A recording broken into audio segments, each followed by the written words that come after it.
Israel sudah damai dengan Palestina sejak tahun segini.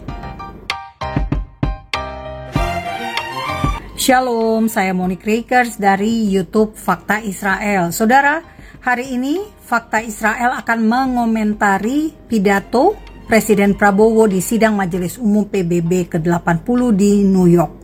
Seperti yang Bapak Ibu sudah ketahui, Presiden menyatakan akan mengakui negara Israel asal Israel mengakui Palestina. We must recognize Palestine now. We must stop the humanitarian catastrophe in Gaza. Ending the war must be our utmost priority. We must overcome hatred, fear. We must overcome suspicion. We must achieve the peace that is necessary for the human family. We are ready to take our part in this journey towards peace. We are willing to provide peacekeeping forces. Thank you very much. Peace. Peace now. Peace immediately. We need peace. Thank you very much.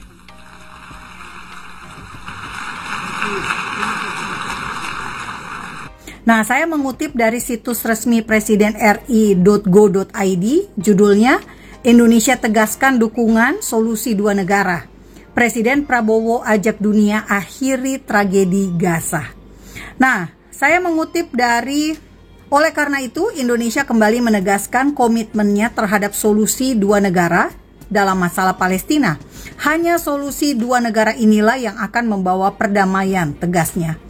Kita harus menjamin kenegaraan Palestina, tetapi Indonesia juga menyatakan bahwa setelah Israel mengakui kemerdekaan dan kenegaraan Palestina, Indonesia akan segera mengakui negara Israel dan kami akan mendukung semua jaminan keamanan Israel. Lanjutnya, di bagian akhir Prabowo mengatakan kita harus mengatasi kebencian, ketakutan, kita harus mengatasi kecurigaan, kita harus mencapai perdamaian yang dibutuhkan umat manusia. Kita siap mengambil bagian dalam perjalanan menuju perdamaian ini. Kita bersedia menyediakan pasukan penjaga perdamaian, kata Presiden. Bapak Ibu semua, pertama-tama saya ingin mengatakan pada tahun 1993 Organisasi Pembebasan Palestina (PLO), pemimpinnya sudah berdamai dengan Israel. Jadi sudah sejak 1993 ada perdamaian. Dan perlu Bapak Ibu semua mengetahui bahwa konsekuensi perdamaian pada 1993 itu Israel menyerahkan wilayah, kasih tanah untuk Palestina supaya bisa berdamai. Kenapa Israel kasih tanah? Karena Palestina nggak punya tanah, Bapak Ibu semua. Palestina nggak punya wilayah. Wilayahnya di mana? Coba saya menantang Bapak Ibu semua menunjukkan wilayah Palestina sebelum dibagi oleh PBB pada tahun 1947 dalam resolusi 181. Bapak Ibu mungkin bisa memperlihatkan kepada saya peta di masa mandat Inggris. Namun Bapak Ibu harus ingat, ketika Inggris menguasai tanah yang dikatakan pada saat itu adalah tanah Palestina, sesungguhnya itu adalah tanah perjanjian. Dulu ada yang namanya kerajaan Israel di situ. Raja Daud, Raja Salomo, raja yang diakui oleh agama mayoritas di Indonesia. Wilayah Palestina itu di mana? Jika tidak dikasih oleh Israel, maka tidak pernah akan ada namanya wilayah Palestina. Jadi patokannya adalah di tahun 1993 sudah pernah ada perdamaian. Apakah setelah itu terjadi perdamaian? Tidak, Bapak Ibu semua. Yang terjadi adalah Intifada tahun 2000 sampai 2005. Karena itu Israel keluar dari Gaza tahun 2005. Kasih lagi nih tanah untuk otoritas Palestina. Namun yang terjadi adalah Hamas menang pemilu. Jadilah Hamas sebagai penguasa di Gaza dan menjadikan Gaza adalah basis teroris. Bapak Ibu semua, syarat pertama dari Konvensi Montevideo untuk sebuah negara berdiri adalah wilayah. Wilayahnya aja wilayah kerajaan Israel zaman dulu. Gimana caranya mau bikin negara? Israel beri tanah.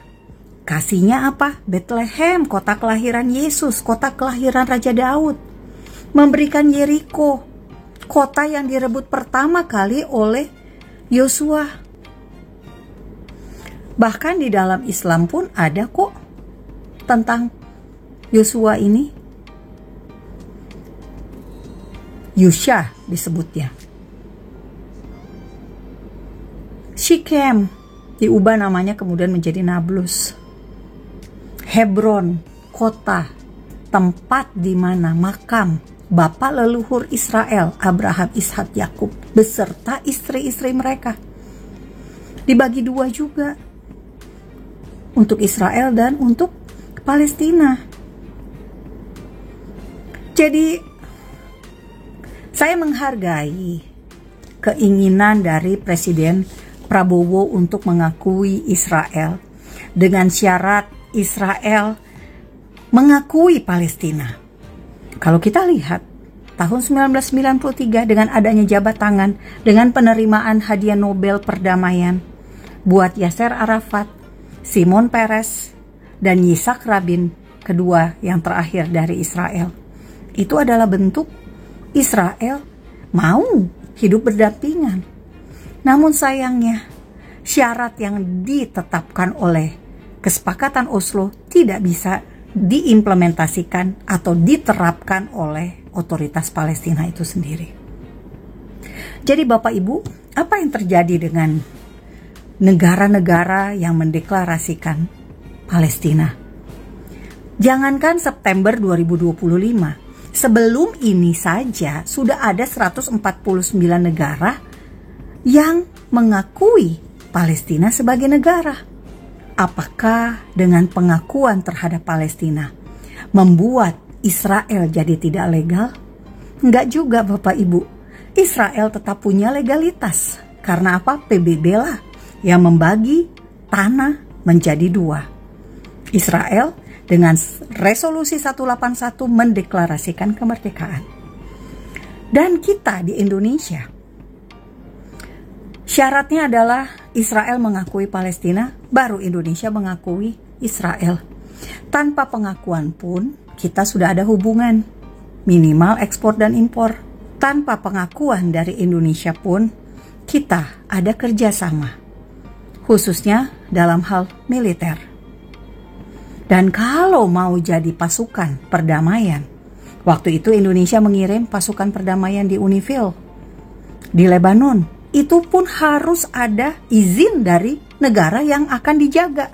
Bukan hanya dari Lebanon, tapi juga dari Israel. Artinya, Indonesia mengakui dong Israel sebagai negara. Jadi,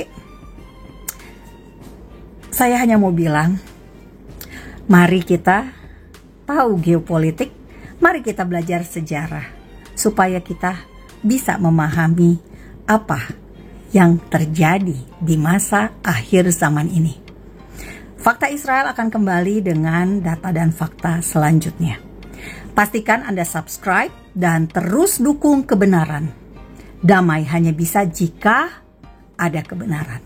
Tanpa itu tidak mungkin terjadi perdamaian. Saya Monique Rakers, salam damai dari Fakta Israel. Damai hanya bisa tanpa teroris.